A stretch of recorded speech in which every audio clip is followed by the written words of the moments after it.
অগাধ দুৰ্নীতি তথা ভ্ৰষ্টাচাৰৰ লগতে স্বজন তোষণৰ আশ্ৰয় লৈ বিগত 17 বছৰ বিটিচিৰ শাসন চলোৱা বিপিএফ দলে কোটি কোটি টকাৰ লুণ্ঠন চলাই সম্পত্তিৰ পাহাৰ গঢ়া বিপিএফৰ নেতাকৰ্মীসকলক বিটিচিবাসী ৰাইজে এলাগী কৰিছে, যাৰ বাবে সমাগত পৰিষদীয় নিৰ্বাচনত বিপিএফ দলে মাত্ৰ 4-5টা সমষ্টিত সীমিত থাকিব।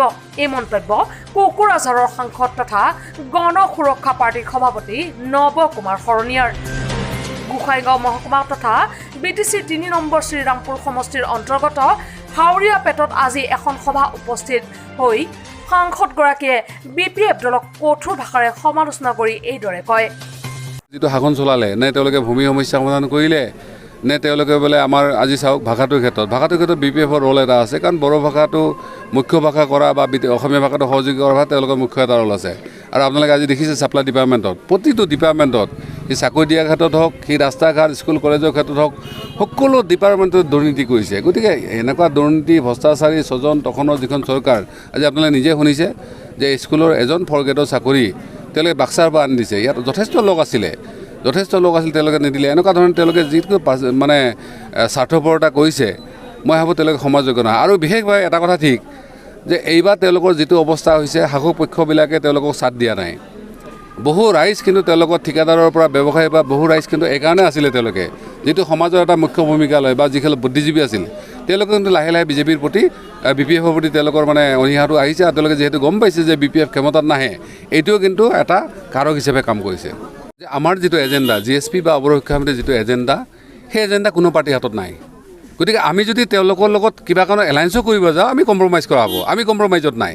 সেইকাৰণে আমি 1 ইঞ্চি মাটিৰ কাৰণে এটা ভোটৰ কাৰণে আমি যুঁজিম, যাতে আমি এবছলিউট মেজৰিটি ল'ব পাৰোঁ।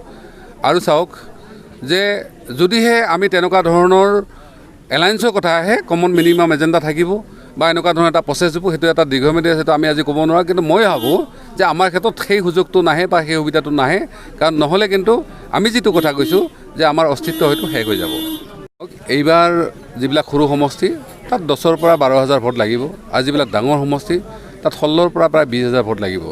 তেনেকুৱা ক্ষেত্ৰত এতিয়া যিবিলাক কেণ্ডিডেট, যিবিলাক প্ৰাৰ্থী আছে, সৰুবিলাকত তেওঁলোকে 8,000, 9,000ত তেওঁলোকে ফচি আছে। আৰু মই ভাবোঁ তেওঁলোকে জিকিব পৰা কণ্ডিশ্যন নাই, কাৰণ আমি অলৰেডি 17, 18, 19, 20,000লৈকে আছোঁ। গতিকে আমাৰ 5,000 কমিলেও আমি 12-13,000 ভোট পাম। ঠিক তেনে যিবিলাকত 20,000 ভোট প্ৰয়োজন হয়, তাত আমি প্ৰায় 30,000, 32,000 ভোটত আমি আগবাঢ়ি আছোঁ। গতিকে আমাৰ তাত ভোট কমিলেও সেইকাৰণে কৈছোঁ, আজিৰ দিনত আমি এটা পাৰ্টিকো দেখা নাই যে তেওঁলোকে কি কয় আমাৰ লগত চেলেঞ্জ কৰিব পাৰিব। কিন্তু 2 নম্বৰ 3 নম্বৰৰ ক্ষেত্ৰত তেওঁলোকৰ মাজত প্ৰতিযোগিতা হ'ব। গতিকে তাত ক'ৰবাত EPPL হ'ব, ক'ৰবাত মানে কি কয় BPF হ'ব, আৰু 2-এটা জেগাত হয়তো বিজেপিও অলপ মানে কণ্টেষ্টত আহিব পাৰে, 2টামান জেগাত, তাতকৈ বেছি নহয়।